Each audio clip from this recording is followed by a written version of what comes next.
And happy Wednesday. You're tuned to the Happy Grass with yours truly, JR. And why do we call it Happy Grass? Because we're always so happy. And we've got a special show lined up this evening. Aviva Venezuela, activist and local singer-songwriter with Aviva and the Flying Penguins.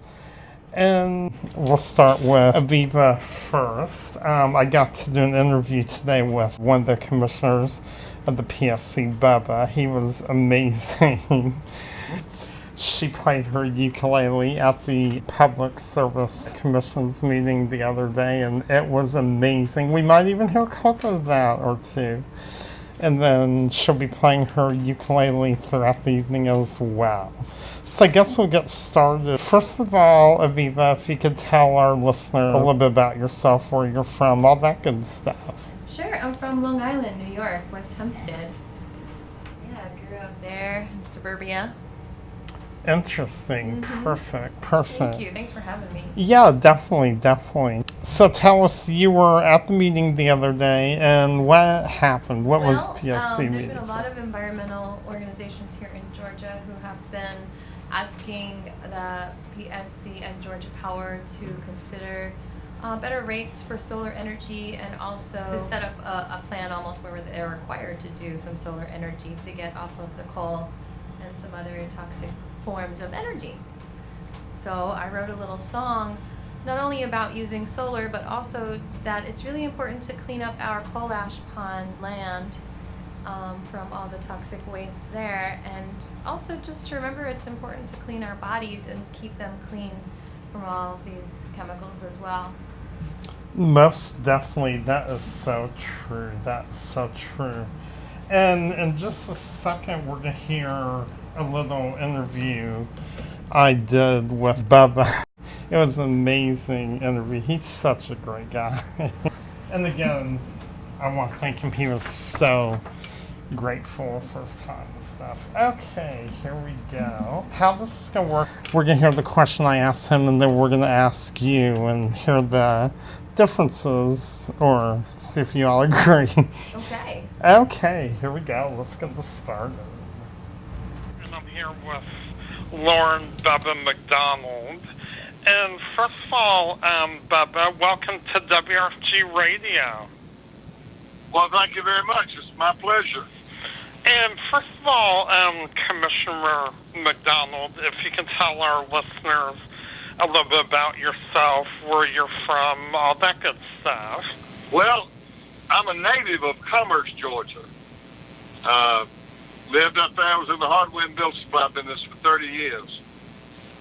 Sold out, served 20 years in the state legislature, served 2 years as a county commissioner, elected when I was 28 years old, and now I'm privileged to be serving the state of Georgia on the Georgia Public Service Mission as chairman of the commission. Wow, and we thank you so much for everything that you do to work with the PSC and increasing our solar energy capacity to 2.2 gigawatts. Now, are okay, you... One of the things you need to understand about that, I'm just one of 5 members of the Public Service Commission. I can't do anything by myself. It takes my colleagues to work with me, so it's a we thing, it's not an I thing.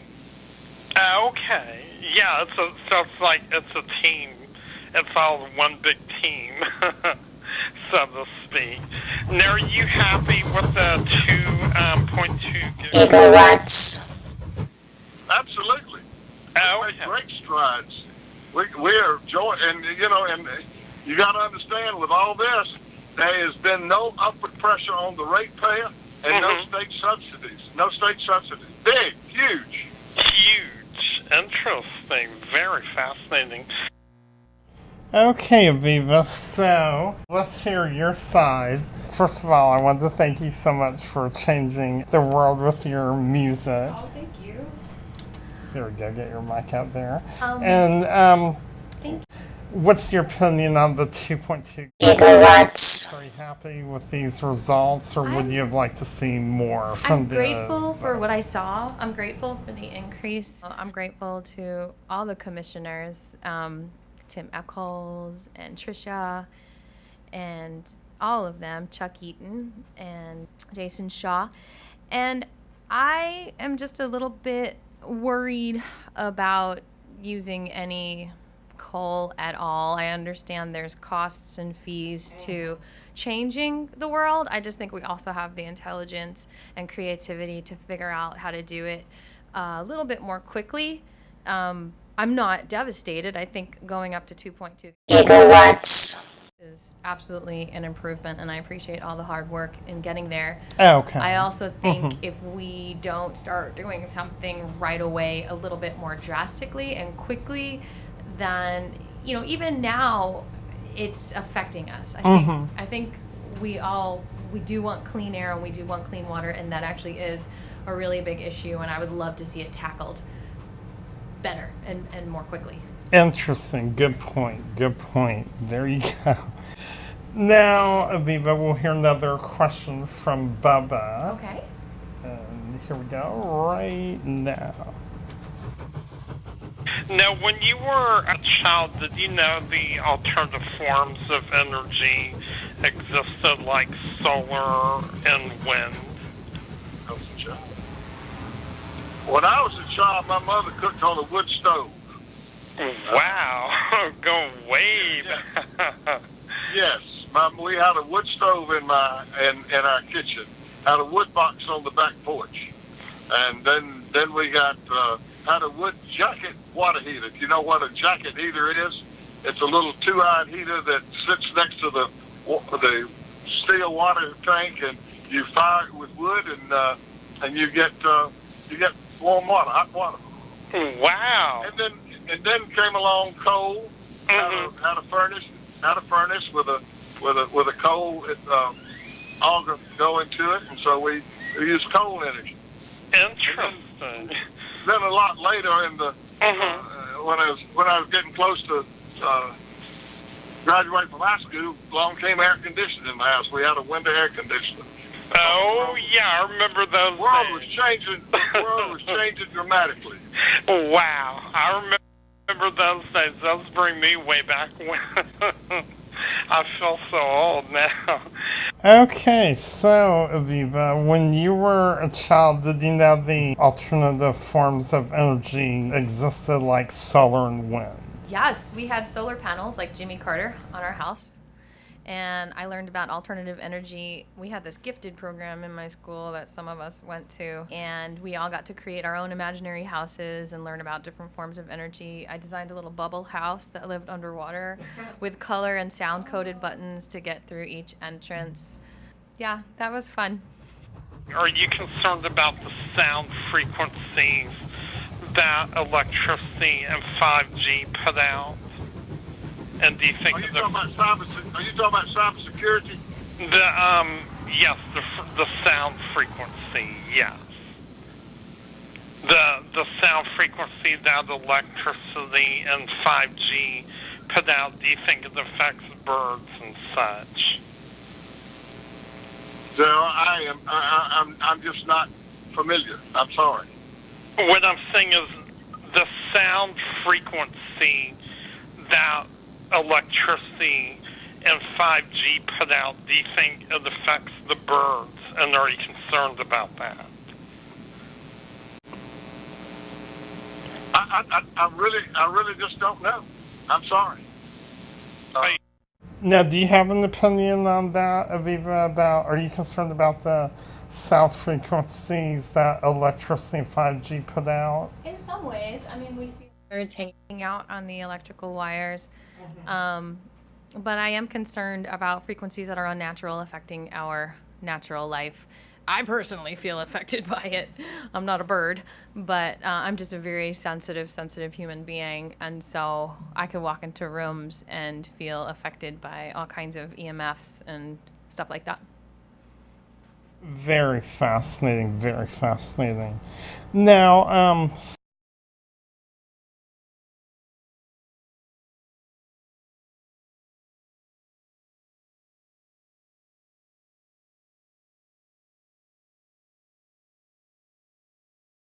we'll hear another question for Bubba. Sound frequency. We already heard that one. Hold on.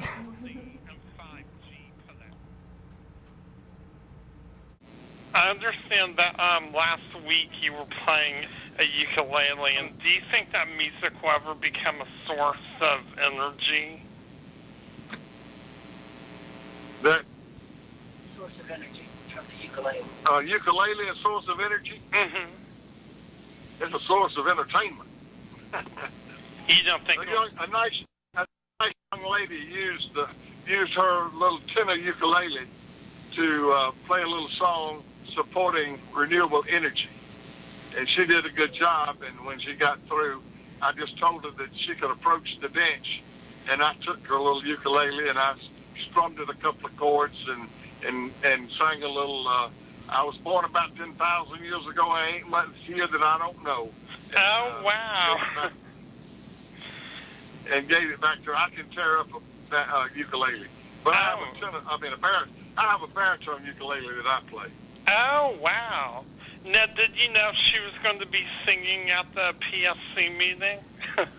No, sir. No, sir. We had open hearing for public witnesses that come in and want to say what they want to say before the commission. And when she came in, security would not let her bring her ukulele. And she had been there before, and I recognized her. This lady where a ukulele was, and she said that the security guy said, well, go get your ukulele. Bring it in here. Yeah. As far as sound frequencies, I just want to say on the other part of that, as far as sound that being able to damage, I also think sound can help so many things, the right sound frequency. I believe in the power of music. And I love how music brings me to dance, you know, as far as finding possibly an alternative power source. It could be music. Mm-hmm.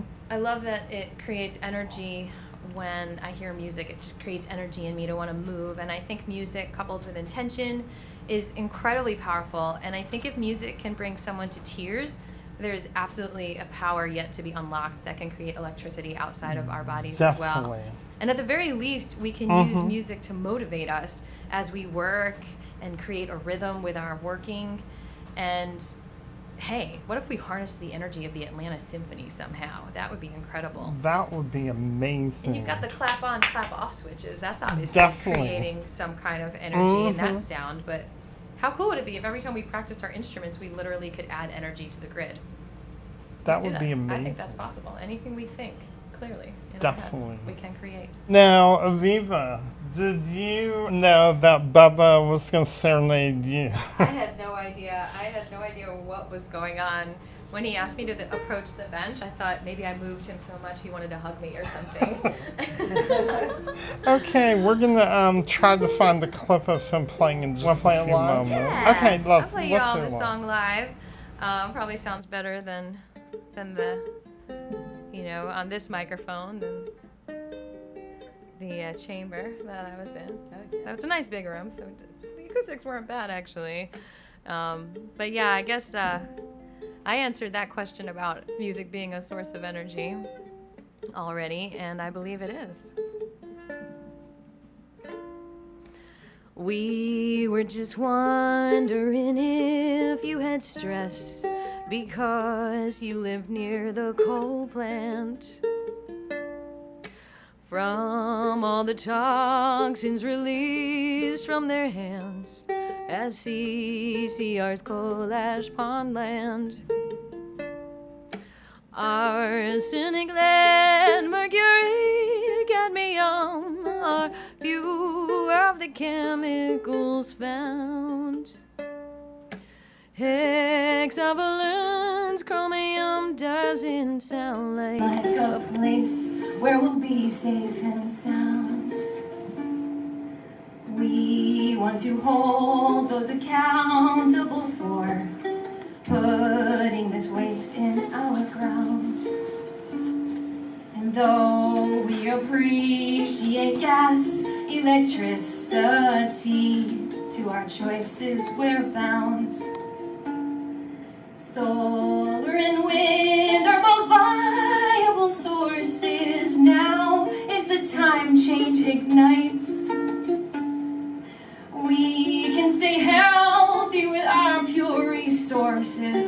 let's unite our light. Such goodness comes from clean water, air, soil, and cleansing our bodies, it's true. And hemp is a power plant too, that pulls toxins right out of the soil, and it's legal now. Look it up. With her roots as mushrooms and sunflowers do. You can approach the bench. Come over here. Come around. There ain't enough in here that I don't know. I saw Peter, Paul, and Moses playing Ring Around the Roses, and I'm here to lick the guy who says think so. Wow. I saw.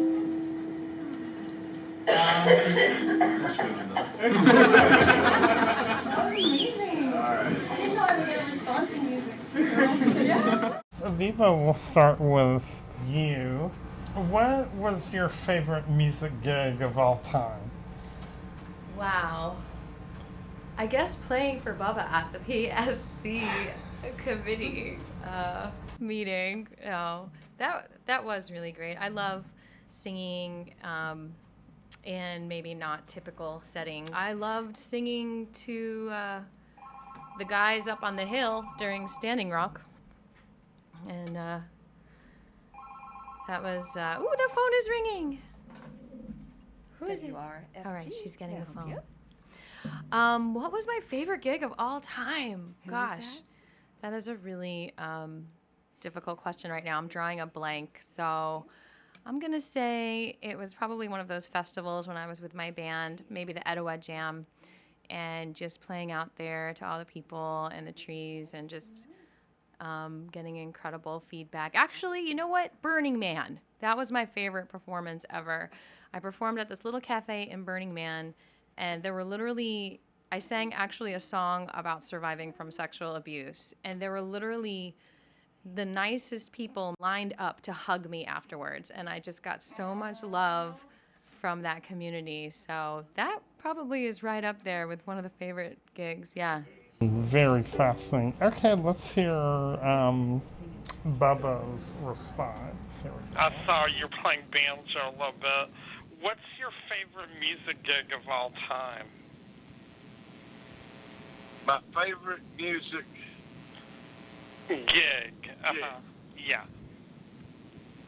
Well, I've done a lot of church music. Interesting. Choir soloist. I've sung the national anthem twice at Falcon football games. I've sung the national anthem twice at Braves games. I've sung the national anthem twice at NASCAR races in Atlanta. Wow, I bet that was interesting. I love NASCAR. I've sung in a lot of weddings, and one of my favorite songs, I guess you might say, that I enjoy singing with feeling is My Way. Okay, My Way. Frank Sinatra's My Way. I did it Interesting. my way. Wow. Some talent going on there. Okay, now that was interesting. So he got to play out the Braves and Falcons game. How cool. Now, Viva, do you have an upcoming show with Bubba? I hear you invited him to join you at the Creative Loafing Life series next Wednesday downtown at 11:45 a.m. Well, Tell us about that. You know how I love collaborating with people, and I just sometimes think life's a stage, and it's so fun to make, the mundane things in this world a little more playful and fun and animated, and it just makes life a little easier, I think. So, collaborating with people and singing about issues, I think, is a great way to work things out. And I did invite him. I think he might be out of town, but I will be singing at the Creative Loafing Live studio next Wednesday at 11:45 a.m. So that's going to be fun. It's like a half an hour, 40-minute show, and me and Jaja Mish, or one of my other ukuleles.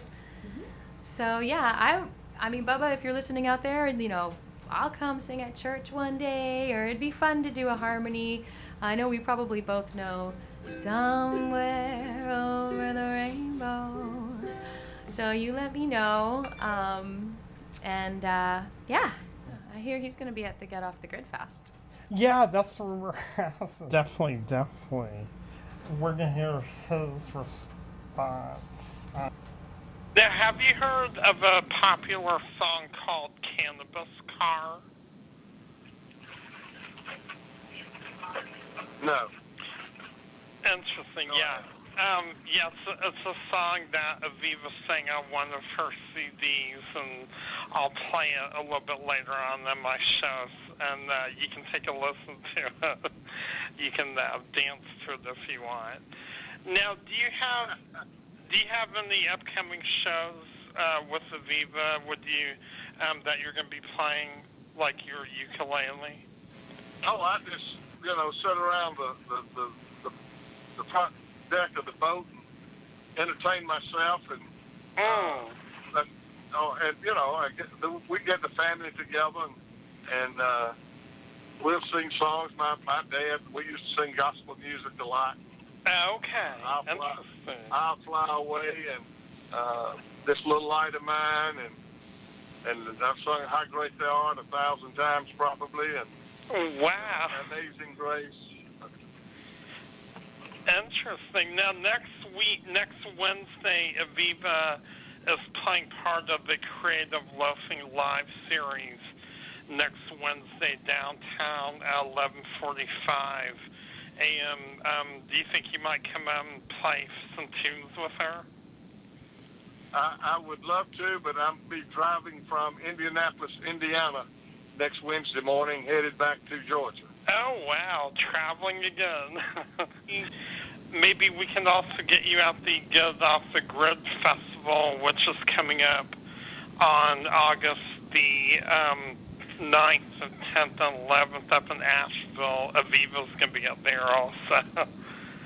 Just call my office and give my secretary the dates and the time and what it is, and I'll see if I can work it in. Oh, now, switching gears here, getting a little bit more serious, what is your biggest concern in terms of climate change? Wow. There's something called the oceanic conveyor belt, which reminds me of the triple yang in Chinese medicine, which is this regulator that you have in the center of your body, like the sea of blood. And it regulates basically your yin and yang energy and just all the different qualities of your organs and the fluids. And so the oceanic conveyor belt in our globe helps to manage the saline levels and the temperature of the ocean. And what it does is it moves, the cold dense salt water sinks, and the warm water is on the surface, and the cold water at the bottom, like it has all the dead things, go to the bottom. But then how do we get it back up for the plankton to eat new food, Mm-hmm. And that's all the sea creatures eat these algae to survive. That's the beginning of the food chain. So my concern is about the oceanic conveyor belt halting, like getting literally, like if you were, putting things down the conveyor belt of some, like a factory, and then something got stuck in the kinks, and so it stopped moving, and so production stops. And so the reason why I think the oceanic conveyor belt is being threatened right now is because the glaciers are melting, and the glaciers are freshwater.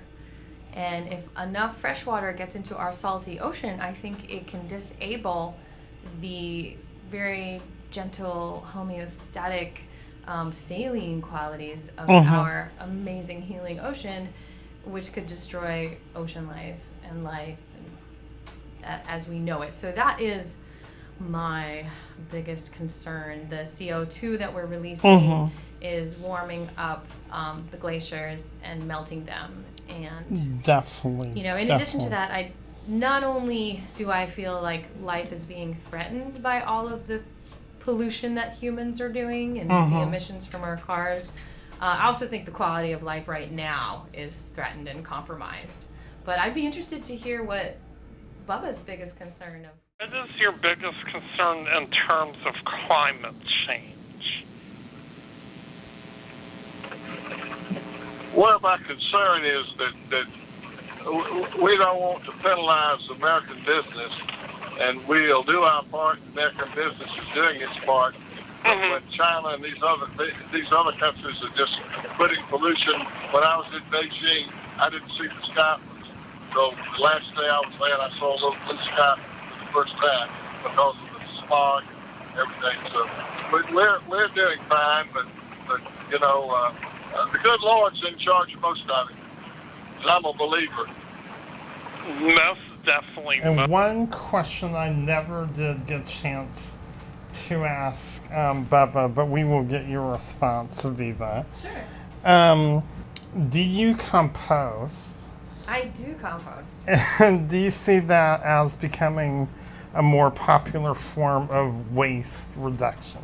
Absolutely. In other countries, it's, with the trash, there's trash and compost and recycling. And actually at every university, they're composting now as well. First of all, as we all know, glyphosate from Roundup is a huge issue. I think it's almost a national emergency at this point. They're finding it in our groundwater, vaccines, foods, etc. One of the things that breaks it down in and out of your body is the good bacteria. And so the bacteria involved in compost decomposition helps to break down glyphosate as well. So though they might say, oh, it breaks down in the soil, well, if it has, that bacteria in, which a lot of soil doesn't. But actually, as far as cleaning up the water and whatnot, energy can be created by compost. So in that sense, it helps to keep our waters clean as an alternative to the coal that poisons our water. For example, and you can find this information at offgridworld.com. That's one of the websites that teaches about this. You're not supposed to get straw bales wet because they already have usually some fungi in it, and this accelerates the breakdown process when it's wet and it starts to mold, and it causes actually a rise in temperature because it starts to decompose, and it actually literally can start a fire from the amount of heat that is amassed. And so many a barn have actually burned down due to this heat and straw bales going up in flames. So now if you capture this heat, you can produce energy with a thermoelectric module. Heat is what creates electricity. So on these hot days of Atlanta, you wonder, aren't there ways we can, collect this heat and turn it into electricity? So compost produces heat as a byproduct too. And what would be a good solution for this concern? Well, for what I was saying, the oceanic conveyor belt being threatened because of the glaciers melting. Well, the consensus is that we have more carbon dioxide in our atmosphere than ever. And so the solution obviously would be to reverse that somehow. And my solution, which I've been talking about for 20 years, is to change our fuel source from toxic oil to hemp ethanol, which can be grown above the surface and not be raping the earth from the blood and the lymph of that she is using for other things, such as perhaps the oceanic conveyor belt, but instead growing our own fuel. And so I know a lot of people are talking about using cannabis for CBD, which is great for cleansing the bodies. It's just that right now we've got to focus on using it for all the eco products, for everything that plastic can do, hemp can do better. So that's what we need to do. Like, I just want to snap my fingers and make everything happen with the hemp plant and other plants. Not so much corn. Corn can be toxic to grow.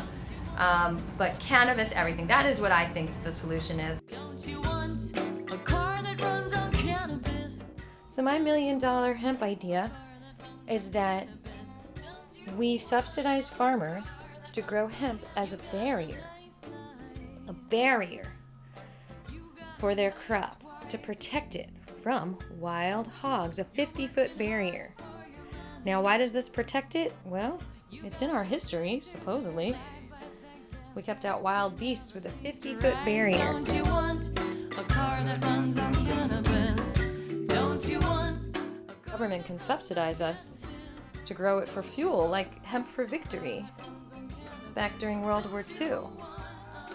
Why did the hogs stop? Well, you might think they could just plumage through it.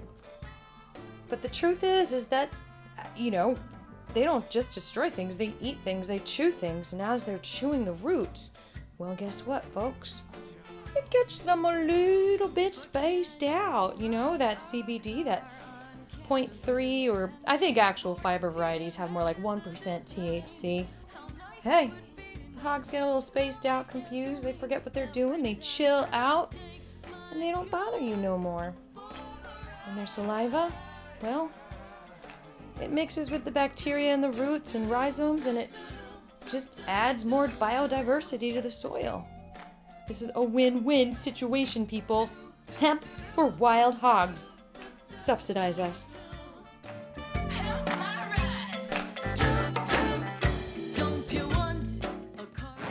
Well, we take solutions step by step, day by day. What we do with the cleaning up coal-fired generation, decommissioning some of it, using technology through carbon capture, and we're doing our part on a daily basis. But we don't need mandates saying that you got to have this by this. That doesn't work. That's true. Good point. That's pure politics. Exactly. Well, Commissioner, thank you so much for your time, and yeah, we'll get you some gigs playing your banjo and ukulele with Aviva, and we'll definitely get you in the studio soon with your banjo. All right, just call my office, okay? Sounds good. Commissioner, thank you so much for your time. drilling into the ground is killing our roots? All right. About sequestering carbon. Definitely. That's good. And so now he gets to hear the Cannabis Car song. Yes, he does. Okay, you're for a treat. This is. You want to tell the listeners what album this is off of? Painted Truth. Here we go. Hero, just to make hemp production legal. Don't you want a car that runs on cannabis? Don't you want a car that runs on cannabis? Don't you want a car that runs on cannabis?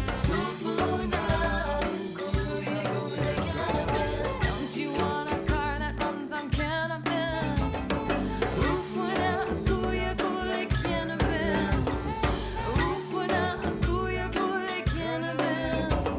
George Washington knew it, George Washington even grew it. Do, do, do, do, do, do, do, do, do.